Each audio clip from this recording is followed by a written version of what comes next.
What's going on YouTube? Andrew Huang here again for LPX Tech. Now today's video I'm going to be going over my first hands-on review of the Samsung Galaxy S6. Now I don't personally own the device. I didn't receive one from Samsung for a post-release or pre-release and anything like that. I've just gone to the Best Buy store this past week and just been playing around with the display model, as well as talking really extensively with both the Samsung reps and playing with their respective devices. So after this past week, I think I got a good enough first impression on the device to share with you guys. Now, if you're looking for a review about all the specs, the performance capabilities, and all that stuff like all the other reviews have done, you can go ahead and check out their videos. I've also done a quick first impressions video of the press conference where I do go over all the specs of the device. But those type of reviews are typically not my style. I don't tend to focus on the technical aspects of the devices. I do partly, but I don't tend to focus on them like the other reviewers do. So if that's what you need to see, there's the bigger tech reviewers have already had their devices for several weeks now, and they've already given their 2 cents on battery life and all that jazz. But today I'm going to be just talking about pretty much the look and feel of the device and pretty much the wow factor. Because guys, at the end of the day, every year the devices are always the same improvement wise. Because think about it, ever since the first iPhone came out, every year it's been, we've added an extra feature, we've increased the performance, we've increased the memory, we've increased the screen size, we made it smaller, we've increased the resolution, the battery life, etc, etc. It's the same story overall. So my quick thing on the technical aspect of the phone, it's better than the previous S5. Immensely. It's also better than the iPhone 6 performance-wise. I'm not talking about the usability, folks. That's a whole different ballgame. But when it comes to performance, this is probably the best one on the market for now. I mean, others will be released this year that probably can have better specs for it, but as of right now, they're better than everyone. Better battery life, better performance, etc, etc. Now, during the course of the video, I am going to loop a video that I took of the device so you can get a better look and feel for it. But since I don't own it, I don't have a full clip to match my audio with it, so I apologize for that, but hopefully you guys get a good look at it during my review. So other than the technical aspect of the phone, which it is important, I'll give it that, but it's the same overall growth and everything, so I won't really focus on that. But what I do want to talk about, guys, is how it felt. Was the edge screen over the top and everything else. And I'm going to go right off the bat saying the phone feels good. Yes, it's not full metal body like the iPhone 6. Once again, I don't care about that stuff. Personally, I don't. Because 99% of you end up putting a case on it anyway. I'm one of the rare people that don't put a case on my phone. You can call me dumb, but the thing is, I love the look and feel of it. I love how thin it is. Why would I want to cover that? But this phone too, I can argue that it doesn't feel cheap. It doesn't, because what they've done is it's a metal bound with a glass finish on front to back. And I have no complaints on it because it feels good. Yes, I mean, from the use, when I went there was a lot of fingerprints and smudge marks on it, but what phone won't get that stuff on it from normal use? But the phones, guys, I can argue with the people for Apple that the regular S6 does sort of mimic the iPhone 6 in many ways. But let's skip that for a moment and focus on the S6 Edge, which is actually the phone that really stuck out to me, because although they share the same specs underneath, I don't know, that screen just gives it that extra flair. It really does. Now, one thing I do want to mention, the S6 Edge display isn't as rounded that I thought it would be, because compared to the Note Edge screen that came out late last year, it doesn't actually fully wrap around the side like the Note Edge does. It actually comes like about part way down.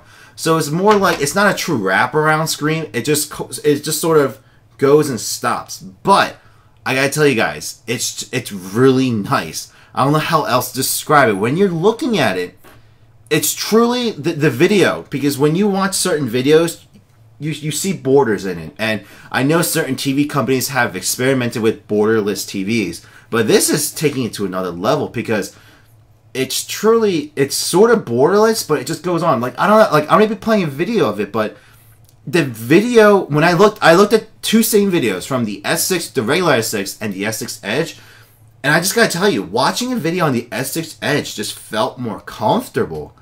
The video just, it didn't pop more, because it's the same screen clarity, resolution, and, blah, blah, blah, but it just felt better to watch on the S6 Edge. I don't know how else I could talk about it, because That it just does. And I encourage all of you to go to your local Best Buy, your local mobile carrier. They probably have a display model by now. Check it out. Load up a YouTube video and watch the video. Even one of my videos. It actually looks really good. And while I'm on that topic, I compared apples to apples. So I took my Note 4 and the S6 and the S6 Edge and played the same exact HD video from YouTube. And I gotta admit, to most people, they won't see the difference because it's the same 2K resolution on both devices. But I could, like, for me, I've seen so many of these devices that it looked a little sharper, which means that when you use the Gear VR for your Gear VR users, the image might be a better quality on that. But it did look a little sharper. But aside from the images, the sound quality, that's one thing that no one really talked about, it looked like. The speakers on the S6 are better than the Note 4. And I haven't really played with the HTC, with the Beats audio, but it sounded really good. I can't play the audio for you right now because that's it's licensed and everything, the video I played, but the music that we played, I played it on the Note 4 first, and my girlfriend was with me, and then we played it back to back. And the sound was just so much clearer, much more crisp, and just better overall on the S6. Now, this may not be important to many of you because a lot of people end up using headphones anyway, but it was just a small nice thing that I liked about it. But what about the extra functions that they added? So this is the important stuff of the, of the new phone. What are the new features? And just the little things like the double tap to bring up the camera. You wouldn't believe how much that felt good. Because for those of you who have smartphones right now, to open up your camera, you got to open up your phone, unlock it, go to the camera, select it, and open it up. And that takes maybe a few seconds. But with the S6, it's a simple double tap, boom, camera pops up, and you're ready. It's literally point and shoot. It's the true definition of a point and shoot camera. Even the Sony camcorder I'm doing right now, it's taking that concept onto the smartphone. And even my girlfriend and a couple of the other people who were around me watching the device were like, oh snap. Like, they talked about it during the press conference, but it is really convenient. And while we're on topic of the camera is gorgeous, guys. We took a lot of pictures. We purposely went to low light, took a variety of photos and everything. And just the user interface, being able to choose different effects and stuff and like go back and forth, it was very seamless. Like, the phone was processing really quickly. And I give a testament to the phone because I know the demo unit has a lot of things out of it, but it ran really smoothly. These phones are getting faster and faster every year, guys. So, I mean, it's expected. If it ran just as fast as my Note 4 or slower, I would have been disappointed. But that I was very satisfied with. Now, one thing about the phone, my girlfriend, she uses the iPhone 5 right now. So, she's a current Apple user. And pretty much, she's been playing around with my Note 4. And she's liked it. And she's actually willing to move. And so pretty much I took the opportunity to take her to Best Buy because she's up for an upgrade anyway. And I asked her if she wanted to check out the upcoming S6. And after playing around with it a few days, she was sold. She loves it. Actually, she was sold on day one because she liked how it looked different. I mean, I put it this way. I was like, honey, do you want the S6 or the S6 Edge? And she immediately chose the S6 Edge. Like, it was a no-brainer because she's like, I want something that looks different. It looks cool. It feels cool. And she even said, for those of you who might complain, oh, that edge might feel weird. She was like, it felt fine. Because it's not as sharp as the Note Edge is. And the thing is, you'll get used to it. Because a lot of people, when the iPhone first came out, were like, this is a weird design. I'm not used to this. And they were used to flip phones or push-up phones. And they've adapted. And she's the one, she's not really into tech like I am, or a lot of you are probably, but she's the typical consumer. I'll put it that way. She's a typical consumer. She just wants the newest and best thing, kind of look cool in front of her friends, and she loved it. She wants to get this, and that pretty much got me. So thankfully, I will be able to get the device, my hands on the device, so I can review it properly for you guys. But I can just tell you up front, I think it's worth it. If I had a Samsung Galaxy S4 or 5, or if I was an iPhone 5 or 6 user kind of debating on upgrading or switching to Samsung, I would say that this is the phone to do it. And there's a lot of factors playing into that, because maybe you're not into the flagship phone, so you might not want to get a Note device, or you're tired of the user interface, or you're looking for something different, or you're just due for an upgrade. if you're just due for an upgrade, you're getting a beast of a machine. You're getting some extra cool functions with it that I think you will love and appreciate for them. Now, one of the things I do want to talk about the S6 advantages over its competitors, and even with its own current own models within the same company, is a couple things. So one is Samsung Pay. Now, I know this is coming out in light of, Apple Pay coming out and Apple Pay being adopted by so many retailers now, and them flaunting that it's going to be the next big thing. But my thing against Apple with that is once again, they're pushing the envelope and they're trying to push technology that not everyone has adopted. Yes, a lot of companies have adopted it, but not everyone has. So you're still isolating a good chunk of the market and people. And I like what Samsung has done, because they've taken the NFC model that Apple Pay will work off of, but they added something on top of it so it can be acceptable by everyone. I believe it was like MFC, something with a magnetic strip of the sensors or something, but they've pretty much allowed for the phone to be workable with current existing credit card machines. So if, let's say, a local mom and pop shop doesn't have the new NFC credit card machines, but they have the old magnetic strip ones, you can simply boot up your credit card on your phone, put it next to it, and then the machine will be able to read your phone's card.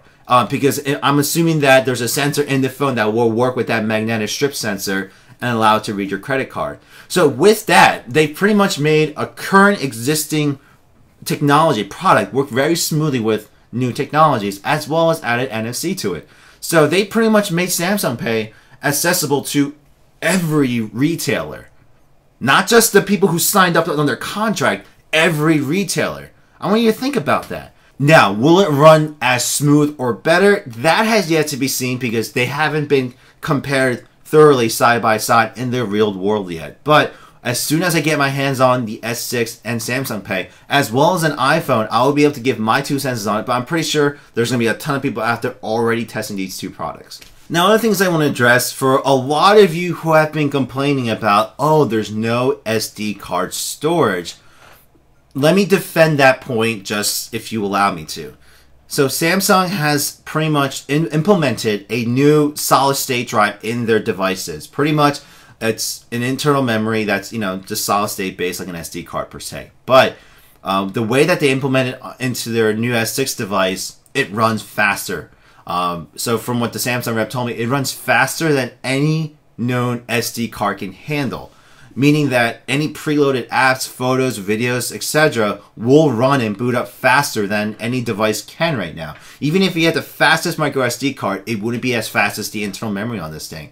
So for a lot of you who have a current Note 4 device and a Samsung Gear VR, for those of you who are wondering why the apps weren't being installed onto the SIM card, it's for this reason. Just because it can run a lot more efficiently and smoother if it ran through the internal memory than having to go through a roundabout way to get through the SD card. Now, I know there's a lot of you who like to store a lot of things, and maybe you're not really willing to pay an extra $200 for the top of the line 128 gigabytes. Hell, those of you out there might have the 32 gigabyte model with the 128 gigabyte memory to have like around 150. There's those of you out there too. But for most of you, I think you guys are Note 4 users anyway, so pretty much you can just wait out for the Note 5. My engineering friend over at Samsung in South Korea, she hasn't confirmed anything yet, but she's talking to me about how they're going to have a predetermined internal memory and have expandable storage like a micro SD card. But they're saying that she's told me that they're doing something different with that, so be on the lookout. But they might be developing a new faster removable memory storage for all we know. So don't be 100% pissed off at them quite yet, because remember, this is their flagship phone, meaning it's their phone to propel the company forward. So it needs to be a solid, staple model. So this may not be for the performance junkies and the screen size and the app junkies like us, but for the everyday user, 32 gigs, 64 is plenty for a lot of people. And the thing is, okay, maybe you need more memory. So the one cool thing that they're doing with, if you purchase this phone, is they're actually giving you 100 gigabytes of free cloud storage, which is actually quite a lot, because the rep told me that they were only considering doing like 25 or 50 initially, but they're giving you 100 gigabytes worth. So let's say you're out and about, you're taking videos and photos with your camera, you can just upload them to the cloud and save that memory space for other things too. So I really like that. So you can put whatever you want on these things. You can put the videos, photos, games, music, whatever, because that's your storage space. That's how most cloud-based storage works. Now, I know that's not an immediate solution for all of you, but you know what? That's a nice little gesture that they just gave us. So literally, you can get the base model 32 gigs, and you have 100 gigs extra storage. So I commend them on doing that. I mean, that's one way to kind of quell the fears. But guys, if you know Samsung, they're going to release multiple versions of this phone. I mean, just look at the Samsung S5. They released like 3 or 4 models of that, you know, including the Active. So you can assume that if there's enough consumer uproar, they're going to release the Samsung S6M or something that allows SD card slot memory. Well, guys, that's pretty much all I have to say about the device for now until I get my hands on it and properly review it. But it was good enough to the point where it was able to convert my girlfriend from the iPhone 5 to the Samsung Galaxy S6. And actually, a lot of the people who were there, who were contemplating the device and contemplating on pre-ordering it, they were sold too, because I taught them about the device and everything as well, and a lot of them are going to be upgrading. So I'll put it this way: if you're due for an upgrade and you're coming from an S4 or an S5 or an S3 for all that matters, get this phone. It's going to be the best upgrade for you. There's really no need for you to go to any other phone. If you're an iPhone user and you're considering getting the S6, get it. I mean, right now, yes, the iPhone 7 might be released in a few months, and they may release a better resolution screen. It always happens. It's gonna happen. It's inevitable, because you can get the iPhone 7 or the 6S, and the S7 is gonna come right out a few months later. It's inevitable. But if you're contemplating about moving over to an Android device in general, it's because you're unsatisfied with them right now anyway. And the thing is this is one of the best phones you can get now. And so I say do it. And right now it's the only Edge display too. So you're going to have a phone that really sticks out to a lot of people. So I say go for it. If I didn't have the Note 4 or any Note device, I'd probably get it myself. But for me, I'm more of a phablet user, and I really enjoy using the S Pen and the bigger screen. So I'm personally going to wait for the Note 5, but thankfully, Samsung hasn't recognized my channel yet, so they haven't sent me one. But thankfully, my girlfriend's able to get one, so I can properly test it for you guys. And on top of that, I'll be able to test out the new Gear VR for it as well, too. So I can talk about the improvements that they made on that. So be on the lookout for that video, guys. But guys, if you have any questions about the device, I do have some technical knowledge of it. I pretty much learned all about the phone I needed to learn about. So if you have any questions about the device at all, please feel free to leave a comment down below. I'd be more than happy to answer them. If you haven't already done so, please go ahead and hit that subscribe button for more content, videos, and fun videos I've done on this channel. And if I don't see you guys in the next video, thank you for stopping by. Before you go, if you can go ahead and leave a thumbs up or a thumbs down, that'd be well appreciated. But hopefully, I'll see you guys in the next video. Take care.